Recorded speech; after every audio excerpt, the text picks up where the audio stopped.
రాష్ట్రాభివృద్ధిలో ఎప్పటికప్పుడు కొత్త ఆలోచనలు చేస్తున్నట్లు సీఎం చంద్రబాబు తెలిపారు. ఎన్టీఆర్ జిల్లా ముప్పాళ్లలో పర్యటించిన సీఎం చంద్రబాబు జగజీవన్ రామ్ స్ఫూర్తితో కూటమి ప్రభుత్వం పనిచేస్తోందని చెప్పారు. ప్రజల జీవన ప్రమాణాలు మెరుగుపరిచి అందరికీ సమాన అవకాశాలు కల్పించాలన్నదే తన లక్ష్యమన్నారు. దేశంలో 4,000 రూపాయల పెన్షన్ ఇచ్చే ఏకైక రాష్ట్రం ఏపీ అన్నారు. అలాగే జనాభాను పెంచాలని ప్రజలకు పిలుపునిచ్చారు. గత ప్రభుత్వం రాష్ట్రాన్ని అప్పులపాలు చేసిపోయిందని, అయినా కూడా తమ ప్రభుత్వం ఇచ్చిన ప్రతి హామీని అమలు చేసేందుకు కృషి చేస్తున్నామని సీఎం చంద్రబాబు తెలిపారు.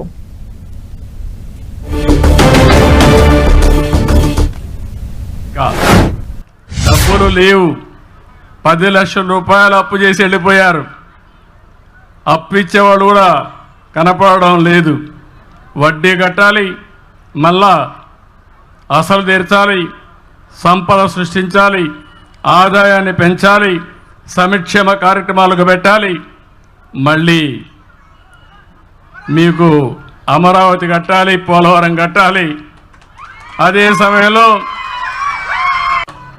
మీరు ఒకసారి ఆలోచిస్తే 33,000 కోట్ల రూపాయలు డీబీటీ ద్వారా నెలవారీగా మీకు డబ్బులు పంపిస్తున్నా. ఇవి కాకుండా అన్నా క్యాంటీన్ ఉంది, ఇది కాకుండా రేపే డిఎస్సి పెడుతున్నాం. ఇవి కాకుండా ఎస్సీలకు, ఎస్టీలకు, బీసీలకు, మైనారిటీ సోదరులకి అనేక కార్యక్రమాలని లోన్స్ ఇవ్వడం, స్వయం ఉపాధి కల్పించడం, అనేక కార్యక్రమాలు చేస్తున్నాం. దీపం 2 ఇచ్చాం. రేపు మే నెలలో మళ్ళీ అందరికీ చెప్తున్నా, తల్లికి వందనం కింద ఎంతమంది పిల్లలుంటే అంతమంది పిల్లలకి ఇస్తాం. ఈరోజు మీరు చూస్తే 4,000 రూపాయలు పింఛనిచ్చే ప్రభుత్వం భారతదేశంలో ఒక్క ఆంధ్రప్రదేశ్ ప్రభుత్వం తప్ప ఎక్కడా లేదు. ఇక్కడుండే ఎన్డీఏ ప్రభుత్వం ఇస్తున్నాం. దివ్యాంగులకు 6,000 రూపాయలు ఇస్తున్నాం. ఒకప్పుడు 500 నేనే చేశాను. మళ్ళీ ఈరోజు వస్తే తర్వాత వచ్చిన తర్వాత 3,000 చేశాను. ఈరోజు 6,000 రూపాయలు చేసే పరిస్థితికి వచ్చాం.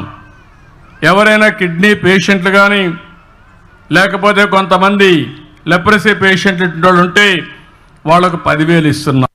ఇప్పుడిప్పుడే జనాభా తగ్గిపోతూ ఉంది. కనీసం ఒక కపుల్ ఎవరైతే భార్యాభర్త ఉన్నారో 2 పిల్లల కంటే తక్కువ కాకుండా 3 కంటే సంతోషం. కనీసం 2 ఉండాలి. లేకపోతే జనాభా తగ్గిపోతే, ముసలి వాళ్ళ సంఖ్య పెరిగితే, ఈరోజు అభివృద్ధి చెందిన దేశాల్లో జనాభా లేకుండా అవస్థపడే పరిస్థితికి వచ్చారు. ఆ పరిస్థితి మన దేశానికి రాకూడదు అనేది నా ఆకాంక్ష. మనందరిలో ఆలోచన విధానాల్లో మార్పు రావాలి. అందరం సమానం, అందరికీ సమాన అవకాశాలు ఇవ్వాలి. కొంతమంది సమాజంలో కొన్ని అవకాశాలు అందిపుచ్చుకొని పైకి వచ్చారు. మనతో పుట్టిన వాళ్ళు చాలామంది ఇంకా పేదరికంలో ఉన్నారు.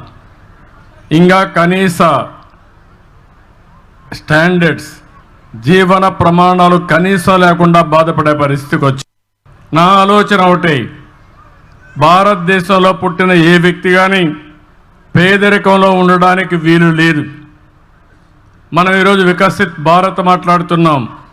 2047కి ప్రపంచంలోనే భారతదేశం అగ్రస్థానంలో ఉంటామని. నేనైతే స్వర్ణ ఆంధ్రప్రదేశ్ తయారు చేశాను. స్వర్ణ ఆంధ్రప్రదేశ్లో 2047కి 55 లక్షల రూపాయలు తలసరి ఆదాయం.